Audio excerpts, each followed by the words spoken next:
வாழ்க வளமுடன். அன்பர்களே, மீண்டும் உங்களுக்குள் உறங்கிக் கொண்டிருக்கும் ஆன்மாவை வணங்கி அதை விழித்தெழுவதற்கான எல்லா சாத்தியக்கூறுகளை பற்றியும்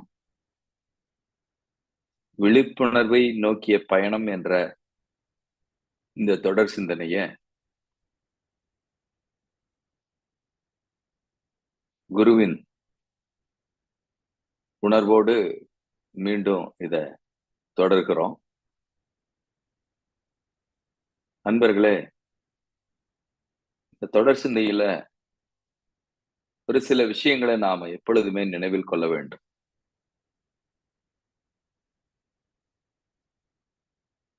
எந்த ஒரு நிகழ்வும் அடைந்து விட்டதாக நாம கருத்தில் கொண்டுட்டோம்னா, அதுக்கப்புறம் அதை நோக்கிய முயற்சி சிறிதும் நமக்குள்ள இருக்காது. பொதுவாகவே நாம் எல்லோருக்குள்ளேயும் அந்த ஒரு பாவனை இருக்கும்.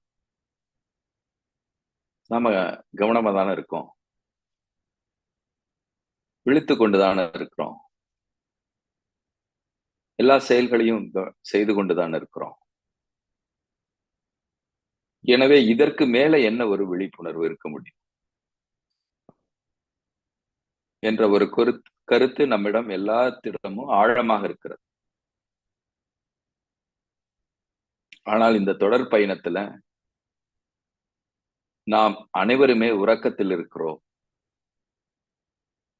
என்ற பெரிய உண்மையை நமக்குள்ள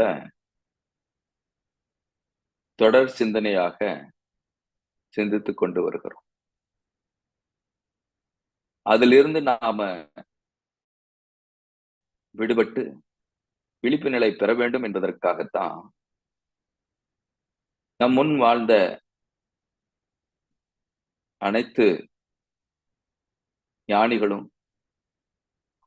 சிந்தனையாளர்களும் பல வழிகாட்டுதல்களை நமக்கு விட்டு சென்றிருக்கிறார்.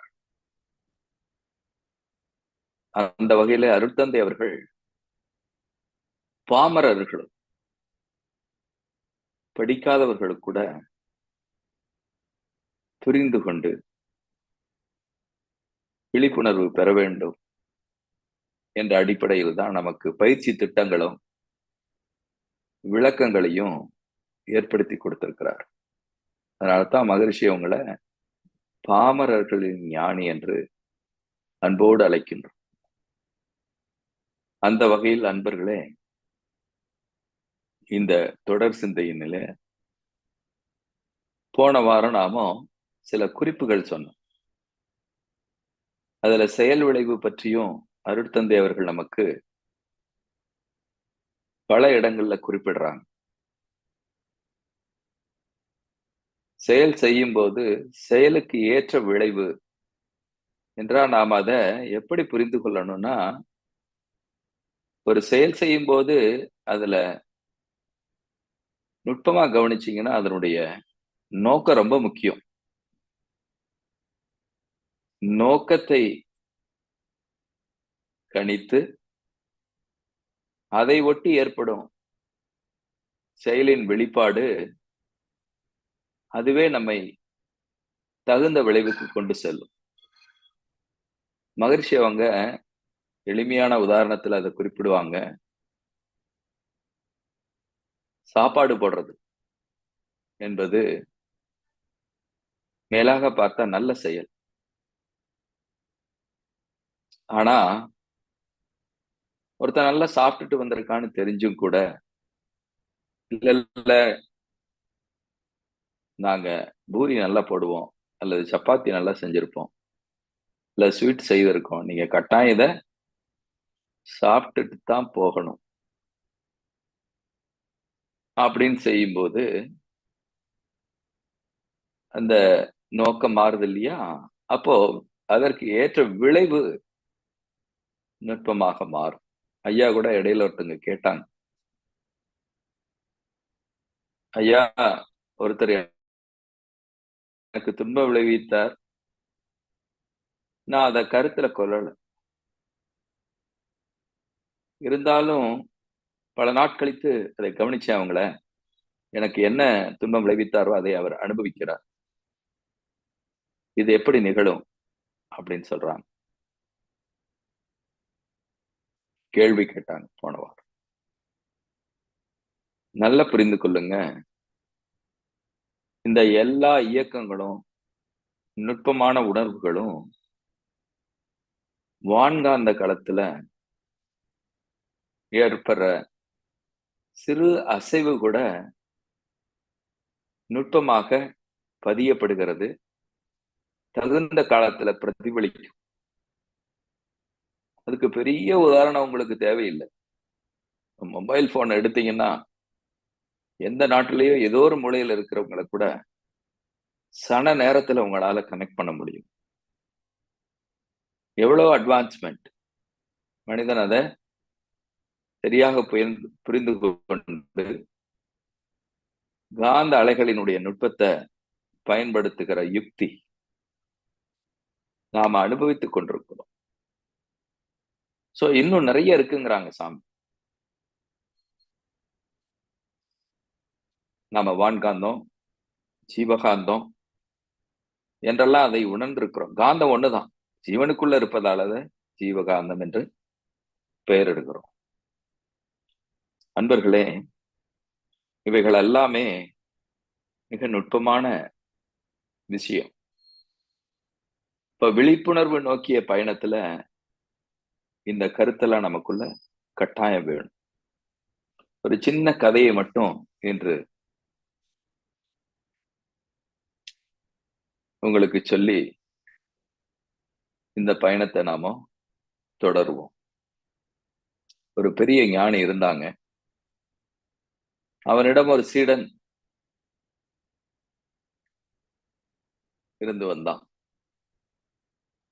அவன் கொடுத்த எல்லா விஷயங்களையும் அவன் கற்றுக்கொண்டான். ஆனாலும்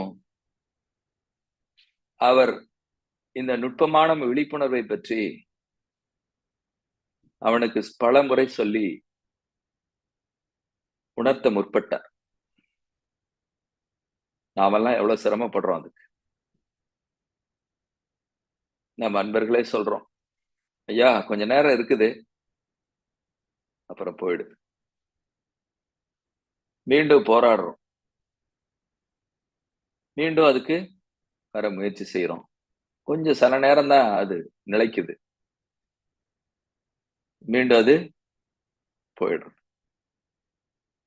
இது தொடர்ந்து இந்த போராட்டம் நிகழ்ந்து கொண்டே இருக்கிறது. அதே போல்தான் அந்த சீடனுக்கு அதை புரிந்து கொள்வதற்கான பக்குவமே நிகழல. அந்த ஞானி பார்த்தாங்க, இவருக்கு இப்படி சொன்னாலாம் புரியாது. வேறு ஒரு வழியில தான் அவருக்கு, அந்த சீடனுக்கு விழிப்புணர்வை பற்றிய உணர்வை கொடுக்க முடியும்னு சிந்திச்சாங்க. அவர் வாழ்ந்த காலத்துல, சமகாலத்துல வாழ்ந்த மிகப்பெரிய மன்னன் ஜனக மகாராஜ். எனவே அந்த சீடனிட கூப்பிட்டு,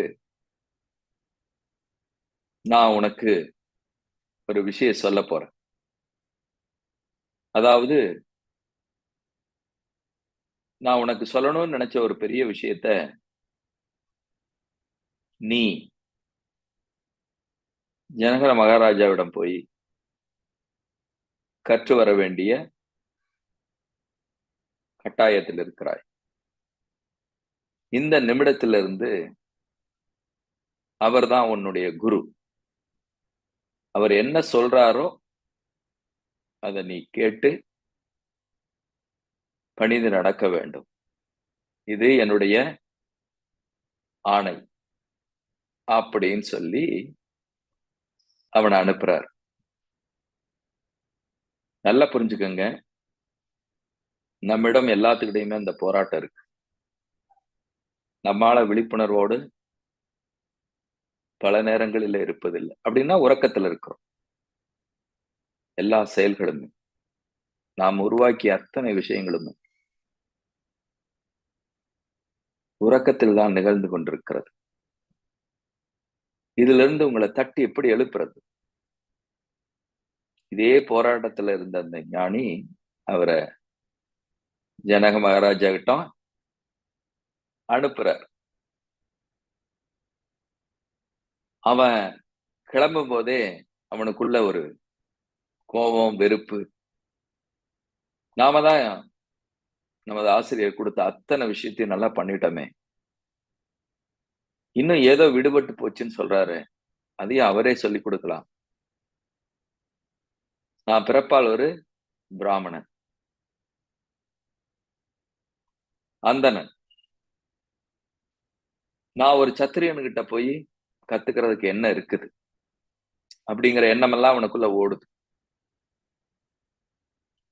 இருந்தாலும் தன்னுடைய குரு சொன்ன காரணத்தினால வேற வழி இல்லாம அந்த ஆசிரமத்தை விட்டு கிளம்பி மன்னனை நோக்கி நடக்கிறான். பல நாள் நடந்து பயணித்து ஜனகபுரிக்கு வந்து சேர்ந்து மன்னனை பார்க்கிறான். அவரை வணங்குவதற்கு கூட அவன் தயாரா இல்லை. காரணம், அவன் இன்னும் விழிப்படையவில்லை, உறக்கத்தில் தான் இருக்கு என்பதை நாம புரிந்து கொள்ளணும். வேண்டா வெறுப்பா தன்னுடைய குரு சொன்னாரேங்கிறதுக்காக அவரை மகாராஜாவை பார்த்து வணங்குறான். அவர் அரசபையில பல நிகழ்வுகளை பார்க்கிறான். அங்க ஆடல் பாடல் நிகழ்ந்து கொண்டிருக்கிறது. எல்லாம் சந்தோஷமா சிரிச்சுட்டு ஆண்கள் பெண்கள் எல்லாம். மன்னன் அதையெல்லாம் பார்த்துட்டு இருக்கிறான். அவங்க எல்லாம் இல்லறத்துல இருக்கிறவங்க தானே, குடும்ப சூழல். அது மாதிரி எல்லா சூழலும் இருக்கு. இவனுக்கா தாங்க முடியல. இங்க நான் கத்துக்கிறதுக்கு என்ன இருக்க போகுது? ஏன் நம்ம குரு இங்க அனுப்பிச்சாரு இவங்களை அப்படின்னு அவனால பொறுத்துக்கவே முடியல. இருந்தாலும் வேற வழி இல்லாம அந்த சூழல் எல்லாம் கிடக்குறான். இரவு உணவு முடியுது. மன்னர் இவரை எல்லாம் கவனிச்சுட்டு தான் இருக்கார். இறுதியா கூப்பிடுறார். கூப்பிட்டு, தம்பி நீங்க வெகு தூரம் வந்திருப்பீங்க, களைப்பா இருப்பீங்க. இன்று இரவுல நீங்க போய் ஓய்வெடுங்க அப்படின்னு சொல்றாரு. உடனே அவன், நான் பிறப்பால் அந்தணன், உங்களிடமிருந்து கற்றுக்கொள்ள எனக்கு ஒன்றும் இல்லை என்பதை நான் உறுதி செய்து விட்டேன். ஏன்னா அங்க சுத்தி நடக்கிற நிகழ்வுகள் எல்லாம் ஒரு அரசாங்கம், ராஜ்யம், இதுல எல்லாம் என்ன நடக்கும்? அதனால நான் உடனே இப்ப கிளம்புறேன் அப்படிங்கிறான்.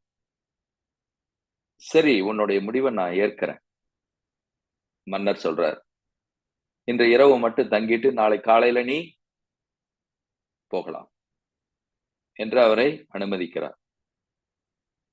சரின்னு உணவு சாப்பிட்டுட்டு அவன் அறையில போய் படுக்கிறான். கட்டில்ல படுத்த உடனே திரும்பி படுக்கிறான். அவனுக்கு மேல ஒரு மெல்லிய நூலுல ரொம்ப ஷார்ப்பான ஒரு கத்தி கட்டி தொங்க விட்டப்பட்டிருக்கு. காற்று அசைவுல எப்ப வேணாலும் அது அருந்து அவன் உயிருக்கு ஆபத்தை விளைவிக்கலாம். அந்த கட்டில்ல அவன் படுக்கிறான். பார்க்கிறான் மேல அந்த கத்தி எப்ப அசைஞ்சாலும் அது என்ன ஆகும்? அவனை மரணத்துக்கு கொண்டு போய் சேர்த்து விடும். அவன் எப்படி தூங்குவான் யோசிச்சு பாருங்க. அதை கவனிச்சுக்கிட்டே உட்கார்ந்துருக்கான். இரவு பூரா அவனுக்கு தூக்கமே இல்லை. மனம் விழிப்போடவே இருக்கு, போராட்டத்திலேயே இருக்கு. அந்த இரவு கழியுது. அடுத்த நாள் காலையில அவசர அவசரமா கிளம்புறான். போய் மன்னரை பார்க்கறான். அரசே, உங்களுக்கு நல்லா தெரியும், நான் வெகு தூரம் பயணத்துல பயணிச்சு வந்திருக்கேன். எங்க குரு சொன்னாரேங்கிறதுக்காக உங்களை பார்க்க வந்தேன். ஆனா அந்த முதல் நாள்லே இங்கே கற்றுக்கொள்ள ஒன்றுமில்லை என்பதை நான் தெரிந்து கொண்டேன். ஆனாலும் இரவுல நாம் படுக்க போற என்னுடைய கட்டலுக்கு மேல இப்படி ஆபத்தான ஒரு கத்தியை நீங்க தொங்க விட்டு என் தூக்கத்தை முற்றிலுமா கெடுத்துட்டீங்க. ஏன் இந்த செயல் செய்தீர்கள் என்று மன்னனிடம் கேட்கிறான். மன்னர் சிரிச்சுட்டே சொல்றாரு, இதே போல்தான் நீ பாற்றையில நேத்து ஆடல் பாடல் நிகழ்ச்சிகள் எல்லாம் நடந்துட்டு இருந்தது. ஆனா நான் அவற்றையெல்லாம் பார்த்து கொண்டிருப்பதாக உங்களுக்கு தோன்றியது. உண்மையிலே உனக்கு மேல ஒரு கத்தி தொங்குச்சு இல்லையா, அதே போல ஒரு கத்தி எப்பொழுதும் இருந்து கொண்டே இருக்கிறதை என்னால் உணர முடிந்தது. தொடர்ந்து நான் உணர்ந்து கொண்டே இருக்கிறேன். இதே நிலையில தான் இந்த அரசபோக வாழ்க்கைய ஒவ்வொரு நிமிடமும் நான் சந்தித்துக் கொண்டிருக்கிறேன். இந்த விழிப்பு நிலை தவறும் பட்சத்துல எல்லா சிஸ்டமுமே பாதிக்கப்படும் என்பதால வாழ்நாள் முழுவதும் இந்த விழிப்புணர்வு பயணத்திலே நான் தொடர்ந்து கொண்டிருக்கிறேன். எனவே இது பற்றி இன்னும் நீ ஆழமா தெரிஞ்சுக்கணும்னா இன்னும் சில நாட்கள் இங்க தங்கியிருந்து தெரிந்து கொண்டு போ. இத குருபிரான் நன்றாக உணர்ந்திருக்கிறார். அதனாலதான் அத உன்னை எங்கிட்ட அனுப்பிச்சிருக்கிறார். அடுத்த வினாடி மரணம் என்ற நிலை இருக்கும்போதுதான் உன்னுடைய விழிப்புணர்வு தட்டி எழுப்பப்படும் என்ற சூழ்நிலையில தான் அவர் உன்னை இங்க அனுப்பி வச்சிருக்கிறாருங்கிற விஷயத்த அந்த சீடனுக்கு மன்னன் விளக்குறான். எனவே அன்பர்களே, நாம நினைக்கிறோம் இன்னும் பல ஆண்டு காலம் நாம வாழ போறோம், 10 வருஷம் கழிச்சு நடக்க போறத திட்டமிட்டுக்கிட்டு இருக்கிறோம். அப்படி சஃபிஷியண்டா டைம் இருக்கும்போது பொறுமையா இதை பத்தி யோசிச்சுக்கலாம், மெதுவா செய்துக்கலாம் அப்படின்னு நாம என்ன பண்ணிடுறோம், ஸ்கிப் பண்றோம். இதை எல்லாத்தையும் நல்ல விஷயங்களை நடைமுறைப்படுத்துவது என்பது நம்மிடம் சரி நாளைக்கு பார்த்துக்கலாம். ஆனா நாளை என்ற அடுத்த நிமிடம் என்ற ஒன்று நமக்கு இல்லை. மரணம் எப்பொழுது வேண்டுமானாலும் நம்மை எடுத்து செல்ல முடியும் என்ற உணர்வு நமக்கு எப்போ ஆழமா தோன்றுதோ அப்பொழுது இயல்பாகவே நமக்குள்ள இருக்கிற விழிப்புணர்வு எழுச்சி பெறும்.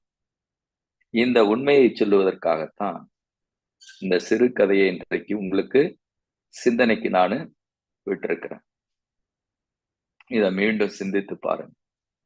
விழிப்புணர்வுடைய அவசியம் உங்களுக்கு தெரியும். அதை காலம் தாழ்த்தாது அந்த உண்மையை, அந்த உணர்வு நிலையை நாம் பெற்று நாமும் உயர்ந்து இந்த ஒட்டுமொத்த சமுதாயத்தையும் மேன்மைப்படுத்துவோம் என்று சொல்லி இன்றைய சிந்தனையை நிறைவு செய்கிறேன். வாழ்க வளமுடன், வாழ்க வளமுடன், வாழ்க வளமுடன்.